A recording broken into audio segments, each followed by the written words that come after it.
ఓం సాయిరామ్. ఈరోజు సాయి స్ఫూర్తిలో పని ప్రారంభించు బాబా తోడ్పడతారు.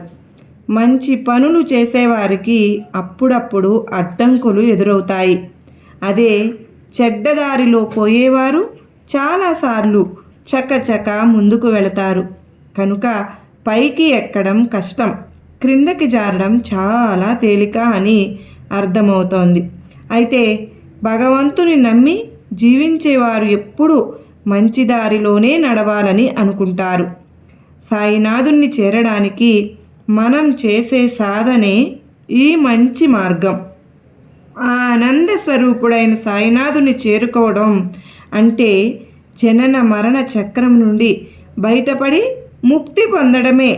మనం జన్మ జన్మలుగా ఎన్నో దుష్కర్మలు చేసి ఉంటాం.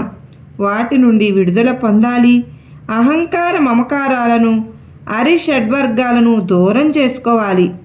ఈ ఆధ్యాత్మిక మార్గంలో మాటి మాటికి మనసు చంచలమైపోతూ ఉంటుంది. బుద్ధి దైవం మీద నిలకడగా ఉండదు.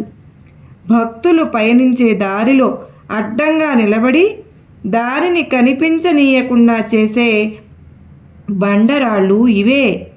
ఎలా వీటిని తొలగించుకుని ఎలా ముందుకు సాగాలా అని భయపడవలసిన అవసరం లేదు. నలుగురు కలిసి సత్సంగం ప్రారంభించుకోవాలి. నామ సంకీర్తన, భజనలతో మనసును కట్టడి చేయాలి. మనం పని ప్రారంభిస్తే సాయినాథుడు మనకు తోడ్పడతారు. ఎందుకంటే తన భక్తులు చిత్తశుద్ధితో భజన చేసే చోటే సాయినాథుడు ఉంటారు కనుక. మనసు బాబాపై లగ్నమైతే దేహాన్ని, ప్రపంచాన్ని మరచిపోయే దివ్యమైన స్థితి లభిస్తుంది. అంతవరకు అదృశ్యంగా ఉన్న సాయినాథుడు మన కన్నుల ఎదుట నిలుస్తారు. తప్పకుండా మనందరము అలా చేద్దామా? చేయటం వలన అంతవరకు అదృశ్యంగా ఉన్న బాబా వెన్నెల వంటి చిరునవ్వు, అమృతపు చినుకుల వంటి బాబా పలుకులు మనసును తన్మయం చేసి తాదాత్మ్యంలోనికి తీసుకువెళ్తాయి.